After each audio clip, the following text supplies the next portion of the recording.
لا حول ولا قوة إلا بالله العلي العظيم. أعوذ بالله من الشيطان الرجيم. بسم الله الرحمن الرحيم. الحمد لله رب العالمين، والصلاة والسلام على أشرف الأنبياء والمرسلين وخاتم النبيين سيدنا ونبينا وشفيعنا إن شاء الله مولانا أبي القاسم اللهم صل على محمد وعلى أهل بيته الطيبين الطاهرين المعصومين المظلومين ولعنة الله على أعدائهم أجمعين وإلينا إلى قيام يوم الدين. أما بعد فقد قال رسول الله صلى الله عليه وآله وسلم: إن الحسين مصباح الهدى وسكينة الرجاء صلاة محمد.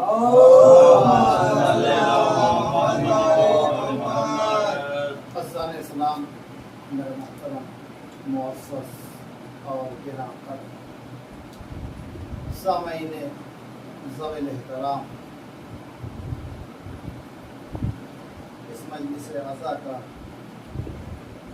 جو سب سے بڑا مقصد ہے وہ یہی ہے کہ مکتب حسین میں بیٹھ کے مقصد حسین کو کچھ نہ کچھ آدمی پہچاننے کی کوشش کرے. اسلام زیادہ کے اوپر زور نہیں دیتا کہ آپ کتنا زیادہ کثرت سے عمل کر رہے ہیں، کیا کر رہے ہیں، بلکہ اسلام یہ دیکھتا ہے کہ آپ جتنے خلوص سے کر رہے ہیں، اگر کوئی ایک عمل بھی ہمارا جو ہے اپنی زندگی کا معصوم کی جو سیرت ہے اس کو اپنی زندگی میں اتار دیا جائے تو ہو سکتا ہے کہ ہمارے لیے دنیا اور آخرت دونوں کا سامان اکٹھا ہو. چونکہ ماہ عزا کا مقصد ہی یہی ہے کہ جو کچھ ہم کر رہے ہیں، تو جتنا ہمارا محرم پچھلا گزرا تھا، اگر اس سال ہمارے اندر کچھ جو ہے بدلاؤ آیا ہے، کچھ ہم نے جو ہے اپنے اعمال میں اضافہ کیا ہے، تب تو یہ سمجھ میں آیا کہ محرم کرنے کا ہمارا جو مقصد تھا وہ پورا ہو رہا ہے. لیکن اگر عزیزو جیسے پچھلی بار ہوا تھا ویسے ہی اس بار بھی جا رہا ہے، تو اس کا مطلب یہ ہے کہ ہم عبادت سمجھ کے نہیں کر رہے ہیں، ہم عادت سمجھ کے کر رہے ہیں. اس لیے کہ عبادت جو ہوتی ہے وہ الگ ہوتی ہے، عادت جو ہوتی ہے وہ الگ ہوتی ہے. عبادت الگ مفہوم ہے، عادت کا الگ مفہوم ہے. عبادت کا مفہوم جو ہے وہ بالکل نمایاں ہے، عادت کی چیز جو ہے وہ انسان کی بالکل الگ ہوتی ہے. عادت کا مطلب یہ ہے کہ ایک آدمی کو جو ہے نماز پڑھنے کی عادت لگ گئی ہے تو وہ عادت کہلاتی ہے، وہ الگ چیز ہے.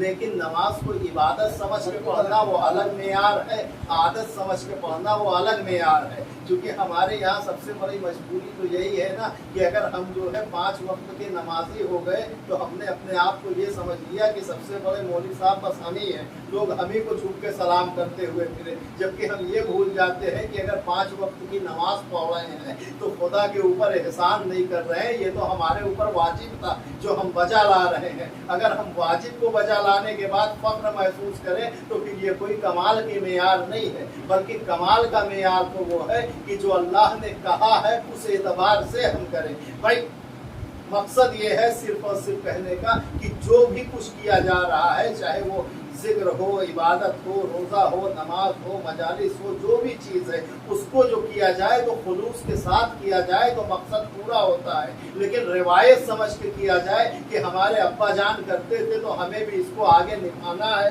تو عزیزو یہ مسئلہ الگ ہو جاتا ہے. اس لیے کہ جہاں پہ عبادت ہوتی ہے وہاں پہ پھر جو ہے اللہ کا حکم دیکھا جاتا ہے، اور جہاں پہ عادت ہوتی ہے تو پھر انسان جو ہے حکم کی پرواہ نہیں کرتا، صرف اپنے حساب سے کرتا ہے. اور اگر حکم نہ دیکھا جائے، چونکہ نماز پڑھنے کا نام کہیں پہ آپ نہیں یہ کہہ سکتے کہ عبادت ہے، روزہ رکھنے کا نام کہیں پہ آپ یہ نہیں کہہ سکتے کہ عبادت ہے، بلکہ عبادت کیا ہے کہ اللہ نے جو حکم دیا ہے اس اعتبار سے ہم عمل کرتے رہیں. بھائی ہمارے لیے ایسا ہے کہ یہاں پہ ہم نماز پڑھ رہے ہیں، سامنے کسی آدمی کے گھر میں آگ لگ گئی، ہم نے کہا جی چلو کوئی بات نہیں، ہم تو اپنی نماز ختم کر لیں گے پھر ہی آگ بجھانے جائیں گے. تو شریعت نے کہا اس وقت تمہارا